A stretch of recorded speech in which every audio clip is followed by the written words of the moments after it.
મતદારોનો તો આભાર માનીએ એટલો ઓછો છે કે ભૂલ અમારામાં થઈ કે અમે તમને માણસ આપવામાં ક્યાંક ભૂલ ખાઈ ગયા છીએ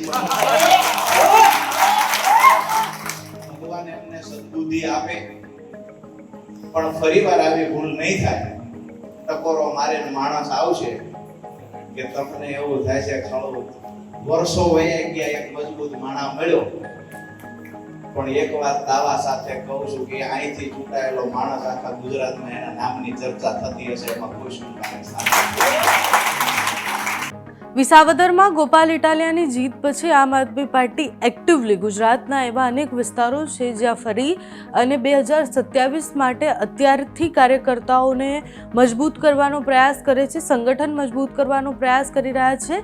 પણ આમ આદમી પાર્ટીની સ્થિતિ ક્યારેય 5 ધારાસભ્ય પૂરા નથી થઈ રહ્યા, એટલે એક બાજુ ગોપાલ ઇટાલિયાની જીત થાય, બીજી બાજુ ઉમેશ મકવાણા એવું કહે કે હું મારા પદ પરથી રાજીનામું આપું છું, બોટાદની જનતા વિશે વિચારી અને ધારાસભ્ય પદથી રાજીનામું નહીં આપું પણ આમ આદમી પાર્ટીથી રાજીનામું આપીશ। આ બધી જ વાતો ઉમેશ મકવાણાએ કરી। ઉમેશ મકવાણાએ તમામ પદ પરથી રાજીનામાની વાત કરી, એના પછી એમને સસ્પેન્ડ કરી દેવામાં આવ્યા।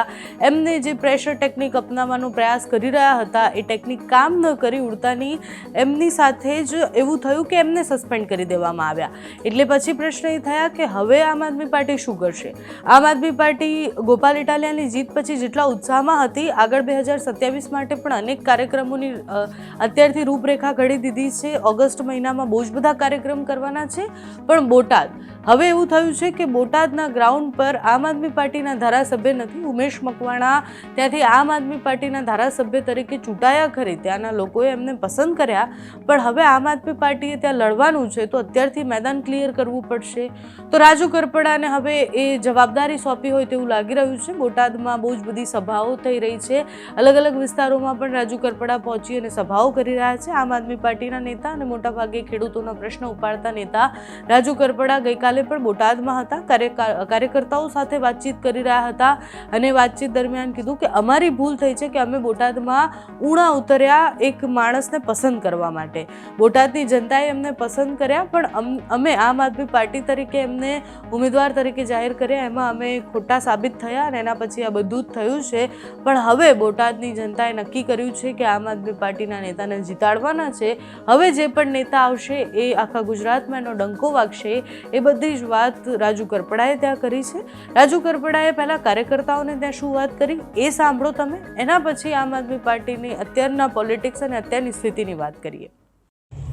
કે મતદારોને તો હું ખરેખર એવું માનીશ કે ગુજરાતમાં લગભગ ઘણા ખરા મતદારો સમજદાર થઈ ગયા છે, પણ જે દિવસે હાવણો ક્યારે પકડવો અને પરિવર્તન કેમ લાવવું એ ગુજરાતમાં માત્ર 5 વિધાનસભાઓમાં કોઈએ બતાવ્યું, એમાં પણ બોટાદના મતદારો, એટલે બોટાદના મતદારોનો તો આભાર માનીએ એટલો ઓછો છે કે ભૂલ અમારામાં થઈ કે અમે તમને માણસ આપવામાં ક્યાંક ભૂલ ખાઈ ગયા છીએ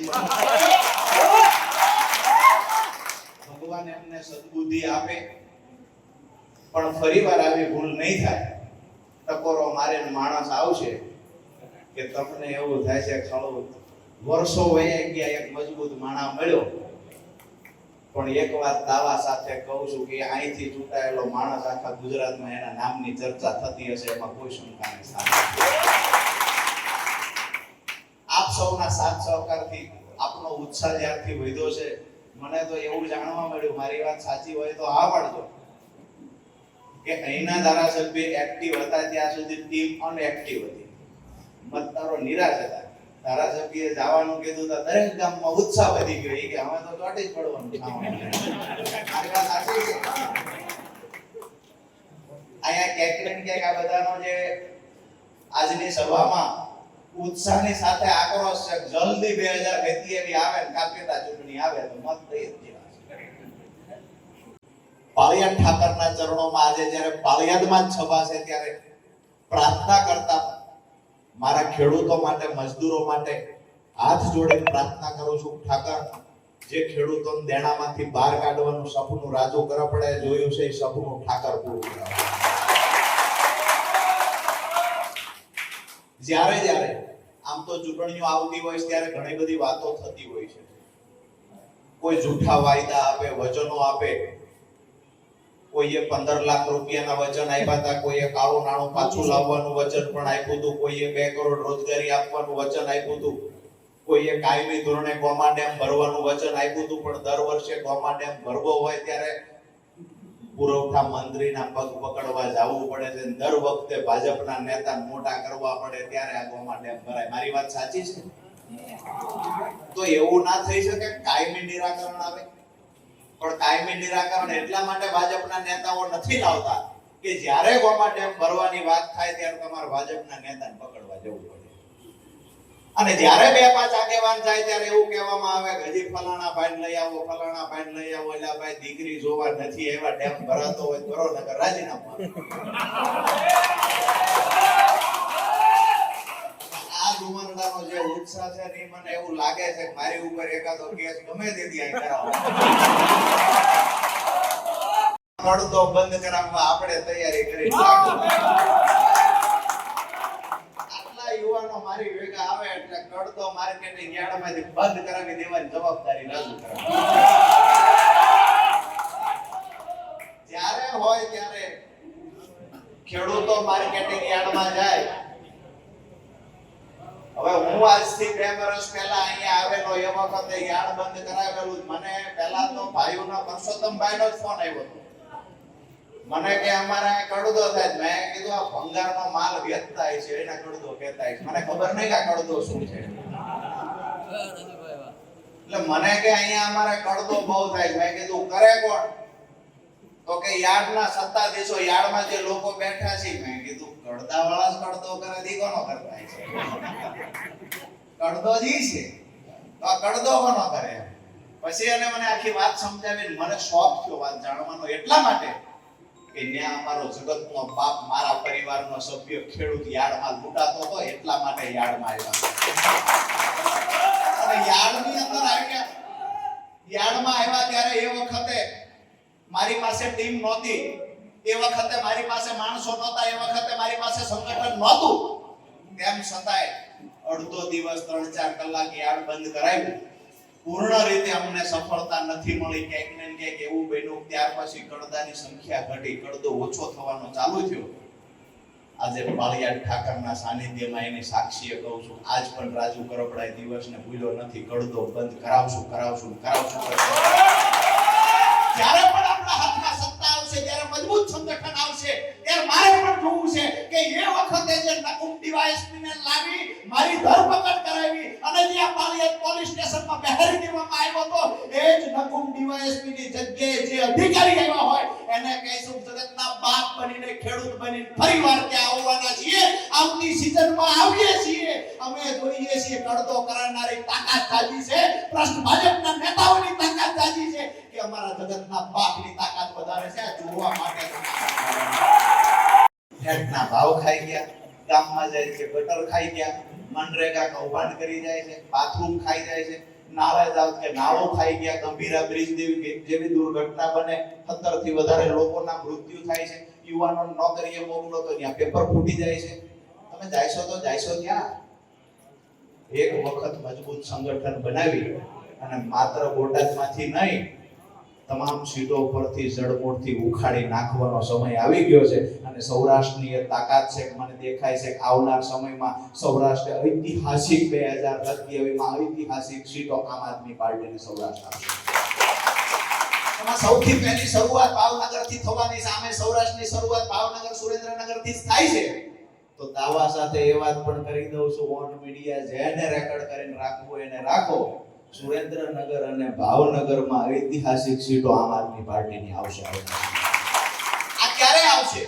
મારે તમારે બધાએ મહેનત કરવી પડશે. આપણો કોણ એને ઓળખવાની જરૂર છે. જે કહેશે ખેડૂતોના દેણા માફી માટે હું લડીશ, તો માની લેજો કે આપણો છે. અને હું ડંકાની ચોટ પર કહું છું, ભાજપના સાંસદ સભ્ય ખેડૂતોના દેવા માફી માટે એમએસપી કાયદો લાવવા માટે જો મેદાનમાં ઉતરે તો હું રાજુ કરપડા મારી પાર્ટીનો ખેસ ખીદીએ ટીંગાડીને સમર્થન આપવા જઈશ ને જાહેરમાં આભાર માનીશ. હવે અત્યારે આમ આદમી પાર્ટીમાં ગોપાલ ઇટાલિયાની જીત પછી 2027ના સપના જોવામાં આવી રહ્યા છે. એક બાજુ ચૈતર વસાવા જેલમાં છે, બીજી બાજુ આંગળીના ભેઢે ઘણા એવા નેતાઓ છે કે જે લડવા માટે તૈયાર છે વિપક્ષની ભૂમિકા તરીકે. મુખ્ય વિપક્ષ તરીકે કોણ લડી શકે છે એ પણ મોટો પ્રશ્ન છે, કારણ કે કોંગ્રેસ અત્યારે એવું કહેવાય છે કે ઘણા બધા મુદ્દાઓમાં નિષ્ક્રિય દેખાય છે. કોંગ્રેસના પણ અમુક જ નેતાઓ એવા છે કે જે નેતાઓ ગ્રાઉન્ડ પર આવી અને વાત કરતા હોય. આમ આદમી પાર્ટી એ સતત ગ્રાઉન્ડ પર રહીને અત્યારે ચાલતા જે મુદ્દા, એટલે પશુપાલકના મુદ્દા હોય તો પણ લડવા તૈયાર છે, ખેડૂતના મુદ્દા હોય તો પણ લડવા તૈયાર છે.